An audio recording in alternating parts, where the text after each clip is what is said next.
everyone, and welcome to another episode of I've Been Playing, where today, perhaps unsurprisingly, we're talking about Oblivion Remastered. If you know me or have watched any of my previous videos, specifically the video where I went through my physical game collection, or the avowed quote-unquote review that I did, you'll know that despite all of its mess, Oblivion is one of my favorite games. I played it almost non-stop in high school. It was that and The Sims 2, that's all I did. It was like school, band practice, Oblivion. That was my life in high school. And you know what? It was great. But anyway, so I'm a little bit biased when it comes to Oblivion, because I forgive it for a lot of things. And actually, speaking of my previous videos, if you did watch the Avowed one, I said that it kind of made me want to go back and play Oblivion, and I kind of wanted to do that anyway, so it wasn't really Avowed's fault specifically, it was just the mood I was in. And I actually downloaded the original version onto my Xbox, like 3 days before they shadow dropped this. So now I have both to play, which I'm not complaining about, but I am slightly complaining about because I don't have that much time in my life. And I'm gonna be honest, I was going to just go back to the original and play through that first, before I revisited the remastered. And, I mean, it's essentially the same game, but I saw so many other people playing it, and, like, I didn't watch them play it, but I saw enough news and, like, little clips and stuff. I was like, okay, fine. It looks great. It's sort of, I'll get into that. It's definitely more detailed, I'll give it that. But I just was jealous that everyone is playing Oblivion with really nice graphics and new updated graphics and slightly overhauled combat. It's still the basic Bethesda swing your sword a lot, and hopefully the thing dies combat, but you know, it's a little more streamlined, it feels like. It has been a while since I've played the original. That was part of the reason I was gonna play it first, but I didn't, so that doesn't matter. That's not a discussion I can have, because I didn't do it, even though I played a lot of it as a teenager. Don't bring up how old that makes me. But since it is quite old at this point, first of all, the story of Oblivion is that there are these big Oblivion gates that are opening all over the world, and you have to go close them, and the Emperor, voiced by Patrick Stewart, which I assume hasn't changed because it doesn't sound like it has, essentially breaks you out of prison because they need to go through your prison cell, and then he dies. That's not even a spoiler, that's like the first 10 minutes of the game, and then you go out into the open world and you become the hero because you can go into the Oblivion gates. And apparently, even though you're level 1 when you start, everyone else on the planet sucks. As is usual with Bethesda RPGs, the main story is kind of the worst part, which is terrible, but it is. Like, all the fun stuff is the side stuff, and the main story is mostly forgettable.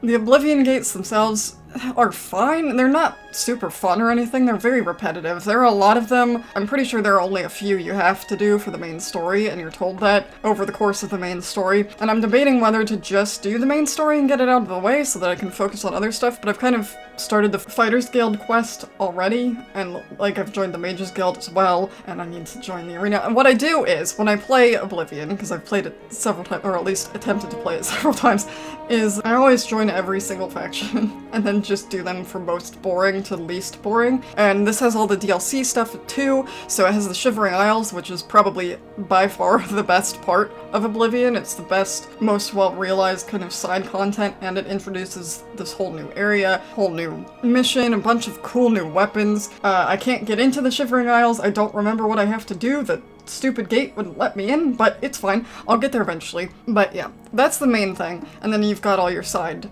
stuff, your side missions, your just general kind of side content, and all of your guilds. So you have the Fighters Guild, the Mages Guild, the Thieves Guild, the Dark Brotherhood, Shivering Isles. There's the Knights of the Nine, which was originally a DLC. Well, so is Shivering Isles, but it's fine. And I think that's it. I know the horse armor is in there, but that's literally just horse armor. There's no quest associated with that I can remember. I can't believe they actually added that in there. And I believe that's it, other than just picking up stuff as you go. So, for example, I did one quest where there's a guy who thinks there's a conspiracy against him. I did one with a gang of thieves that were targeting men. Like, you know, your general side content that you get distracted by very easily. They're the Iliad Ruins, which I haven't actually gone through any of those yet, but they're all over the place. There's a lot to do, is what I'm trying to say. And you know, a lot of what they've done is they have updated it a bit, but a lot of it is graphical stuff, and I don't really know how I feel about it. Like, the original Oblivion, the character models were ugly. They were awful, and they've updated those, and theoretically, they look better, but because they were working off of such weird looking models in the first place. They still look kind of funky, they still don't quite look right ever, and they're almost way more Uncanny Valley in a lot of ways. I made a ridiculous looking character because I'm very boring, and normally I just make myself, or as close as I can, depending. Normally I play as, if I'm playing a fantasy, I play as one of the fantasy races, like the most fantasy race you can get, so I think my main character on my ancient PC was an orc, and I know I started a Khajiit character at some point. I'm pretty sure my character in Skyrim is Khajiit, but I went just for Imperial because I wanted to look semi-human, and I was gonna make myself, and then I couldn't resist just putting the sliders all over the place to max, and so I just made, she has this squished face, and this little itty-bitty flap of a chin, and her mouth is basically non-existent, and I love it. But yeah, the characters still don't look fantastic, but they do look better than they did, only because it would be hard for them to look worse. They're not shiny anymore, which is nice. Although I kind of liked it, like they looked kind of like Play-Doh, I don't know. Like I said, I forgive Oblivion, the original, for a lot of things, and I know it didn't look great, but I still kind of love it. The one thing I am disappointed with is that the world itself, the colors, almost felt like a watercolor painting. They were so bright and vibrant, and it's kind of because of the nature of making it more realistic visually. They've kind of lost some of that. Like, it's still pretty, and I would still argue that it looks more colorful than Skyrim does, certainly, but I kind of wish it was more colorful. The only bit of the world that I've seen that is as colorful as it was in the original, and again, I haven't been to the Shivering Isles, which is much more colorful itself, but I saw somebody do the painting quest where you go into a painting, and I mean, that looked like a painting because you're in a painting, but that's what the rest of the game used to look like. It used to have those bright colors, and I kind of miss that. Now, I didn't go into options or anything, so I don't know if it's still there, but that aesthetically I miss. If you want to get technical, yes, it does look better, but I kind of miss the original look. But at the end of the day, Oblivion, I mean, it's a Bethesda RPG. You more or less know what to expect. It's still buggy as hell, although I haven't encountered that many bugs that I don't remember being from the original. And the thing about playing the original so much is that if I do, first of all, I more or less remember everything because I played far too much of it. But if I don't remember a quest, or I remember having trouble with a quest before or whatever, I can just look at my old strategy guides, because I still have them. So I don't even have to Google stuff. I can look in a literal book and find out what I'm supposed to do, which I kind of love. I kind of miss those, honestly. I know it's so convenient where you can just, like, Google stuff and you don't have to buy an entirely separate strategy guide, but I kind of like strategy guides, but that's just me, because I'm old.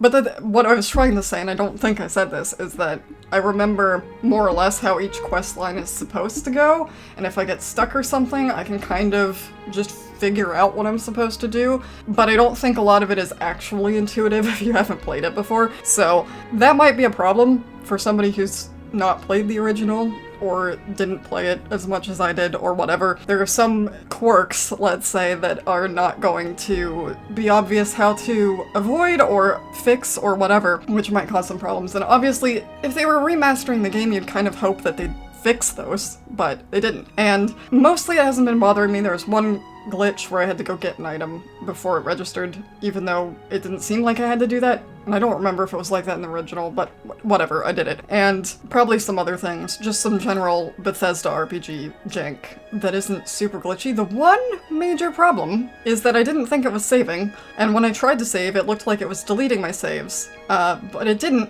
thankfully, because when I went back in, they were all back again, but there's just some saving weirdness. I don't know if they've patched that out. I'm pretty sure there's been a patch since the last time I've played this, and if I haven't said this, I'm playing this on Xbox Game Pass. But yeah, that's kind of a problem if the save games get wiped. It doesn't look like they actually get wiped. It just looks like the game gets confused and doesn't think they're where they're supposed to be, so they don't show up. Because all I did was, like, quick save 4 times in quick succession, close the game, open it again, and it loaded right where I was, so it was fine. Knock on wood, that it stays fine, and it doesn't delete my saves, because between the save it said it had last saved and the time I had been trying to save it, was a good 5 hours of progress. And I was like, there is no way in hell I am replaying this. I don't care how much I love this game. I'm not going to play it if I can't save my progress, but it did, so it's fine. Otherwise, it's more more or less the Oblivion you might remember. Obviously, I'm enjoying myself, but I am, as I said, very biased. So take that with a grain of salt, and as you will. So that's been my experience with Oblivion Remastered so far,